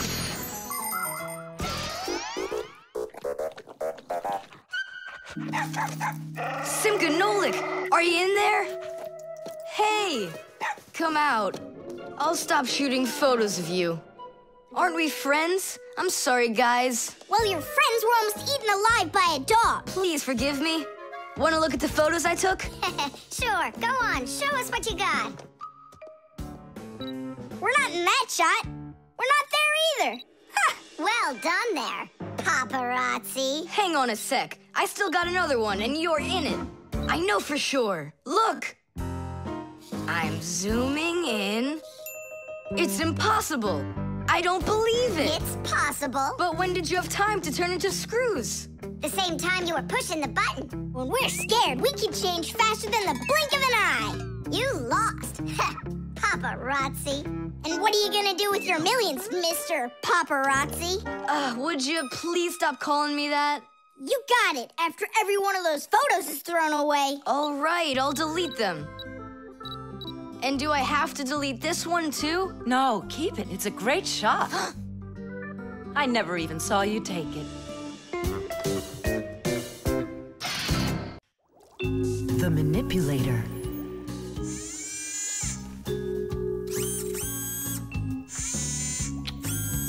Well, what do you say, Professor? It couldn't be any more accurate. Our manipulator works just perfectly. Good! So that means that we're free to go. Great. See you later. All right, finally. Now it's our turn to experiment with that manipulator. And do you know how to operate this manipulator? Why do you think we were spying? A manipulator is a kind of mechanical arm that people use for difficult or dangerous work. To control a manipulator, humans use a remote control or a joystick. The operator gives the command, and the mechanical arm grabs and moves the load. Some robotic manipulators don't even need to be steered by an operator. They're controlled by computers and can work without people being there at all, even on the moon.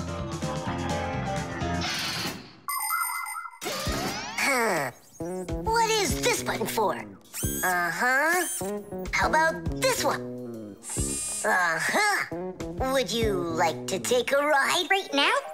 You're scared. Scared? Not one bit. Then off we go. Yeah, cool. Ha, this is totally awesome. Well, hang on. This is gonna get even awesomer. Professor?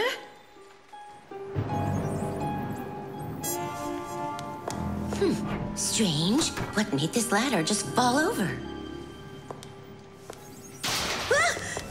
Am I crazy? Or is someone here? Oh, calm down. Calm down now. Poor Elisa. Yeah, you're completely overworked. Whoa! Ah! Who's here? Achoo! Hang in there, Nolik. I'll get you out of there.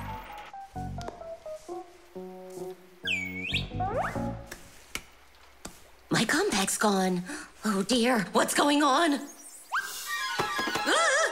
Stop this nonsense right now, or I'll call the police on you. I don't believe in ghosts. I don't believe in ghosts. I don't believe in... Ah! Where are you pulling me? I'm going to faint. I'm warning you. That's all. Goodbye.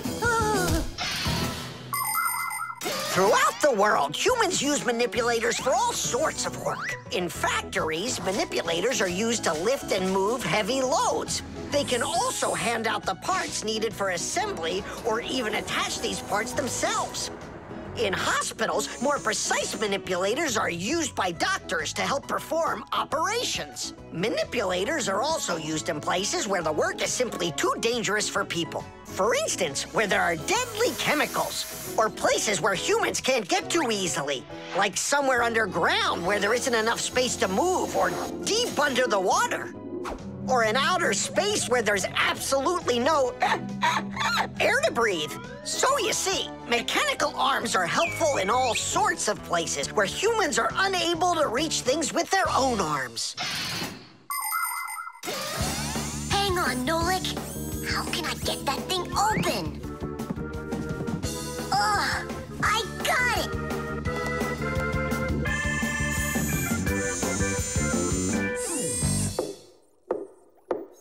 Yes? Who's there? Ah! What's going on? Achoo! Nolik? What are you doing in there? Achoo! We just took a little test flight. Is this yours?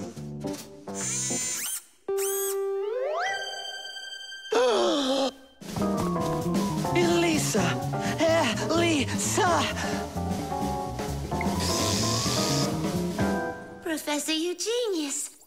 I was attacked by a crazy arm. The manipulator. It's your imagination. Look, it's come back. Stop, I'm telling you.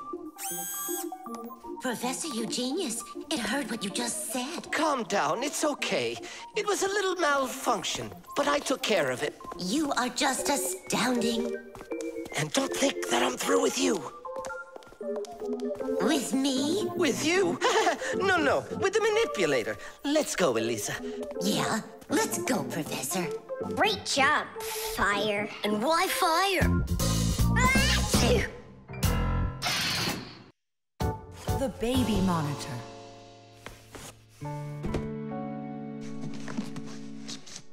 Oh, it's my old baby monitor. On. Check. Checking. 1, 2, 3. Checking. It's working. Why don't we give it to the Johnsons? They just had a baby the other day. This is mine, and I'm planning on using it. Aren't you a little too big for it? No, I'm not big at all. Well, I didn't realize that you're still a little boy. And a greedy one at that. They're never gonna notice this. Hey, Fixies, are you here? We're here now. Why did you call us? I gotta show you how I turned into a mind reader. I find that just a little hard to believe. Okay, then I'll show you. I'll leave you alone, and then you'll hide this button wherever you want. Then I'll come back and find it. You got it. So where's a good hiding place? Well, we gotta think of one. Right here, under the keyboard. Great! Go on, Nolik. Come on in. We're ready for you. And now, I'm going to read your thoughts. Here I go. You hit the button here. Look. Ta-da! He really does read minds. Oh, that was a lucky guess. Bet you can't do it again. Well, I bet you I can. We're gonna have to be sneakier. Verda, she's the most beautiful girl in our class. She knows it, too, and doesn't hesitate to use it. She can even be a bit sneaky, like when she needs help with her homework. Then Digit suddenly becomes her best friend. But if she doesn't want to carry her pack-a-mat, she'll say, "Fire, please help me. You're just such a strong Fixie." But all us boys like her just the same. Digit does, and Nolik does, and I guess I do, too. Although, I really like Simka more.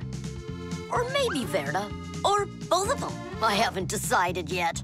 Verda can be difficult and even bossy sometimes. But one thing I know for sure, Verda's a good friend. A friend that'll always come help. Well, that is if she's able to pry herself away from the mirror. I think that we should throw it down into this pencil cup. But then we concentrate on another place. That is good, but it won't work, Fixies.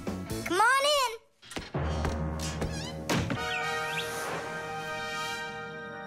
Uh-huh.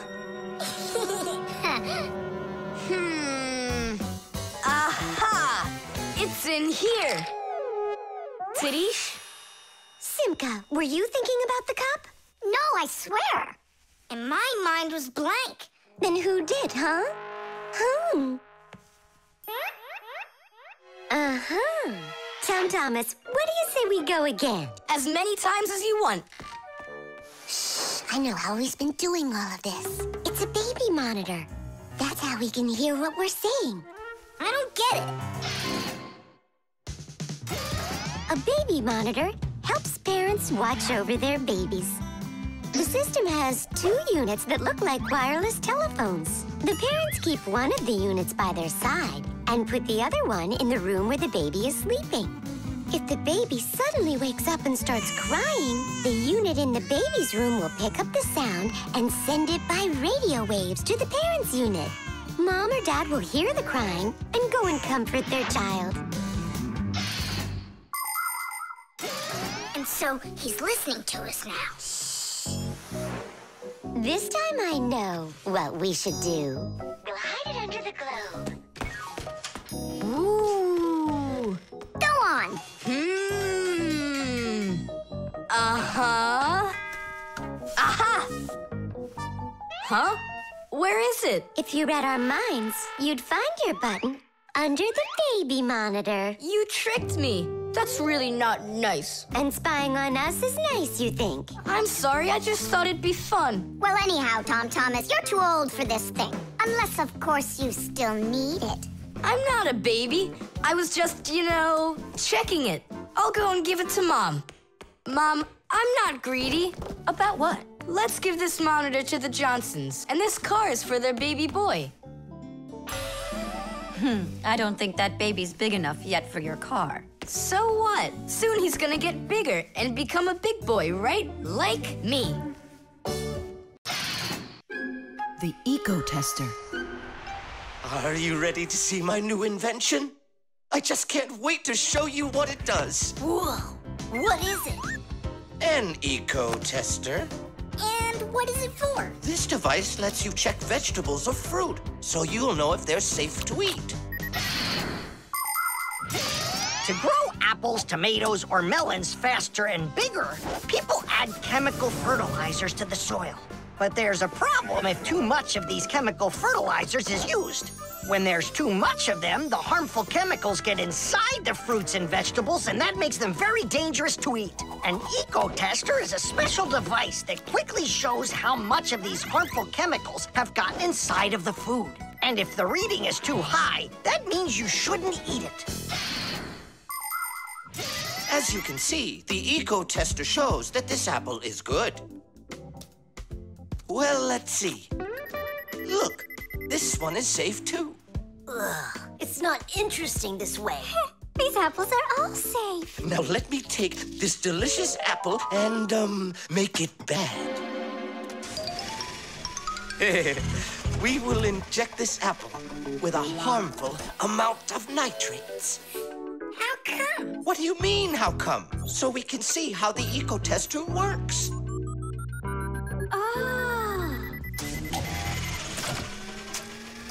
Whoa! Aha! So you see, the Ecotester clearly shows this apple is poisonous and can't be eaten. Is it only for apples or for any kind of fruit? Any fruit or vegetable. I can get a watermelon to show you. Could it really be true that watermelons can have nitrates too? Of course they can have nitrates. Humans often act without any concern for nature. The waste from factories, airplanes, cars, and cities causes tremendous damage to nature. Species of plants and animals disappear. Air, water, and soil become polluted. And and many other kinds of ecological problems appear. And humans shouldn't think that ecological problems are just nature's problems. Because when humans harm nature, they are also harming themselves. People breathe in the dirty air, drink polluted water, and eat food grown in soil contaminated with chemicals. If humans don't want to drink milk filled with poisons, and they want to eat ecologically clean fruits and veggies, then they must learn to treat nature as their friend. Hey, why don't we test these apples ourselves? Nolik, help me out.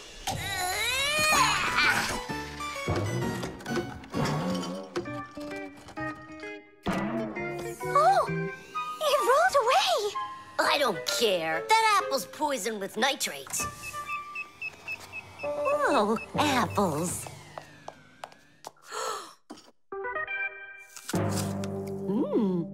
Elisa, don't eat that! Lisa, stop!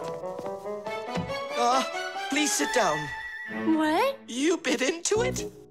Yes, and what? Oh no, it's poisoned! What? Do you have trouble talking? Oh, yeah. You feel faint? Oh, I'm fainting. Elisa, hang in there. What?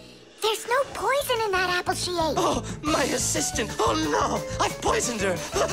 Oh, Lisa, please. There was no poison in that apple. Oh, no. He didn't hear us. What should I do? I know how to make him hear. Hello? It's an emergency. It's a case of poisoning. Not me. I poisoned someone. Yes, with an apple. Poison. Oh. Professor, this apple has no poison in it. The bad one rolled away onto the floor. Did it really? This is just fantastic news. Can you see me, Elisa? I can't see anything. How's that? I see you. I can see you.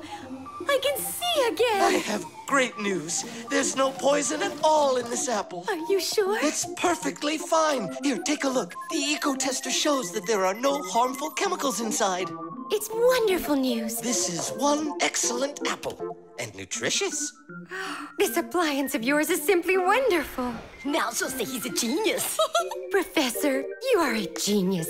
Thank you for saving my life. Oh, it was nothing. Actually, it was Nolik. He saved her life. I did? Dropping the watermelon was your idea, wasn't it? Ah, you're right. I saved her life. The Gramophone. And that's a photograph of my mom when she was little.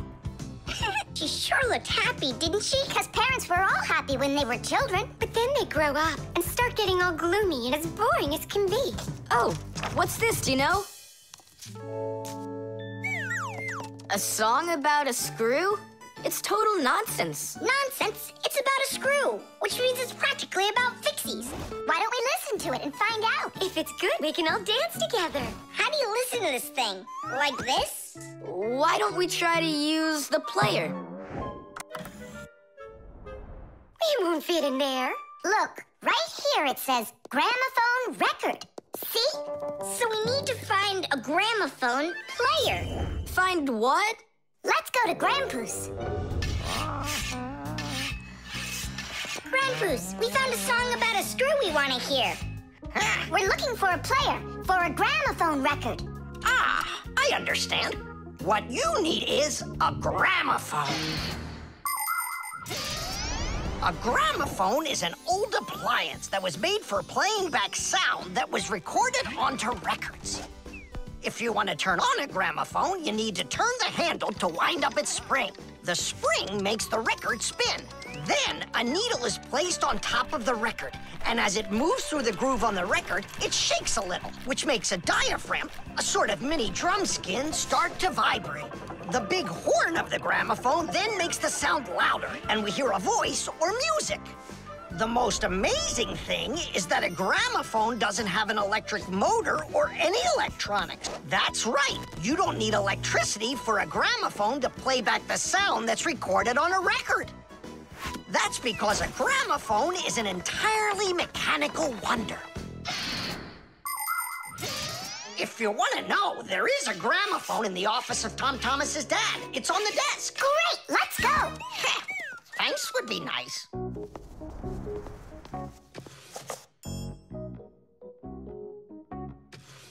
I can't find the on button. There is no on button. You need to grab that handle and turn it. Now take that thing and put it down onto the record. It's not playing. Look, there's no needle in there. And where can we get one from? We can make it. Do you have any nails around here? Is this good? That'll be great. Verda, are you ready? Totally. Better cover your eyes.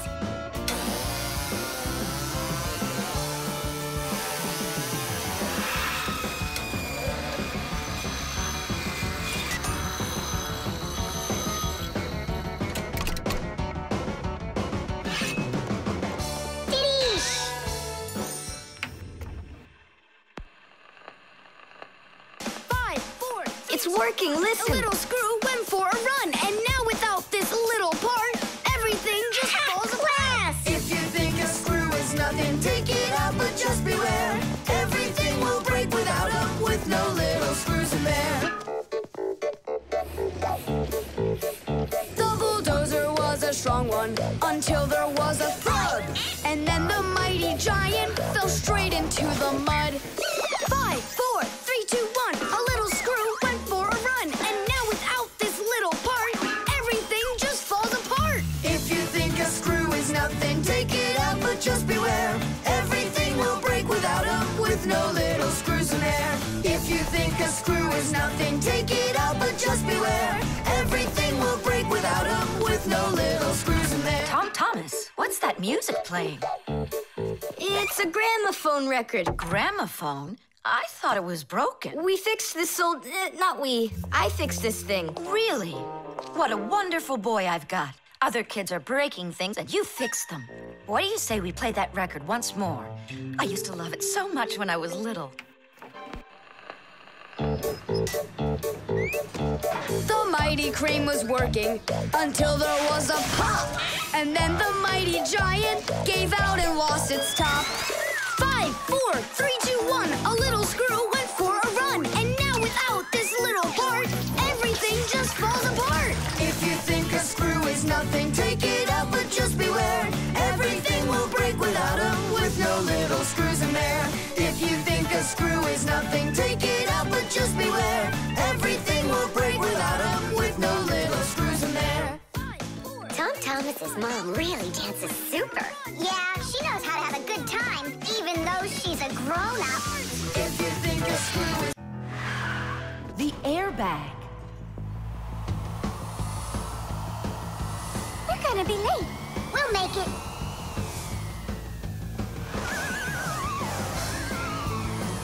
Whoa! Oh, wow. Hey, slow down there. I'm a super-duper racer.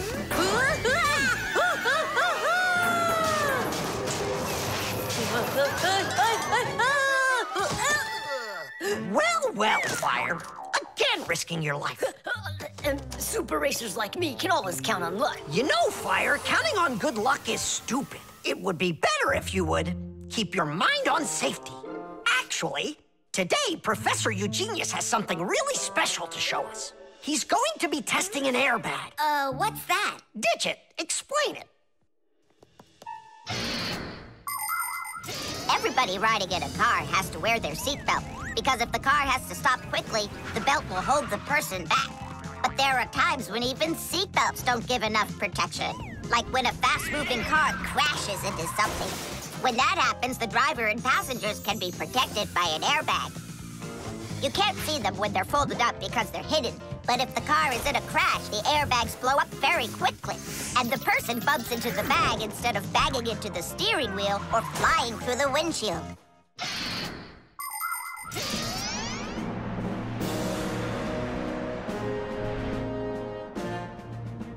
Here I come. And once again, when something dangerous must be tested, Professor Eugenius tests it on himself. But Grampus, aren't you scared that it won't blow up with air? Don't worry about the air. A 3 and a 2 and a 1.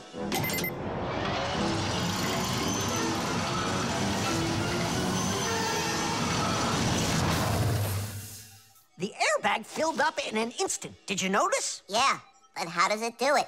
There is a chemical inside of there that quickly burns and instantly turns into a gas the moment the crash takes place. The gas fills the airbag, and there you go. Did I explain that right, Professor?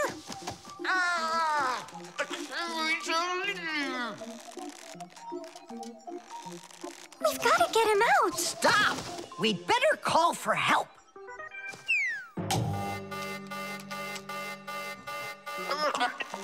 Professor, do you need some help?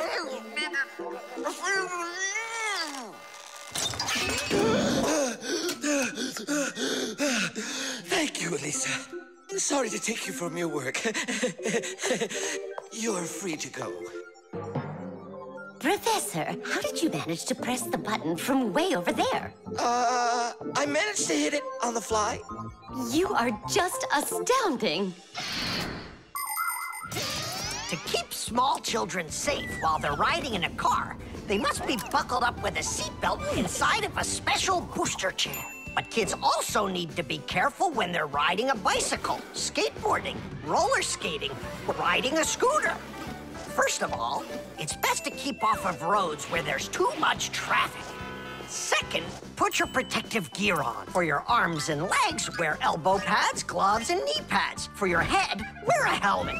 That way, if you fall down, you won't get badly hurt. And third, make sure that people can see you. If you're out riding in the evening, your clothes and bike must have safety reflectors on them. They let drivers see where you are by reflecting the light from their headlights back at them. Remember, better safe than sorry. Here we go. Well, I hope this time I've got it. Should we call his assistant right now, just in case? Let's just wait and see. Ready, set, go! Grampus, he needs to be rescued. No need. I made a change to it. Now the bag not only inflates automatically, it deflates itself as well. Splendid! As you Fixies say, Teach! Today's lesson is done. Hooray! Come on! Where's my fixie board? I've got your fixie board, Fire. Here you go. I just went and equipped it with an airbag. Really? Ha! How come? You know I'm a super racer. See? Woohoo! And that's why I installed it. Super racers don't need airbags. We never, ever.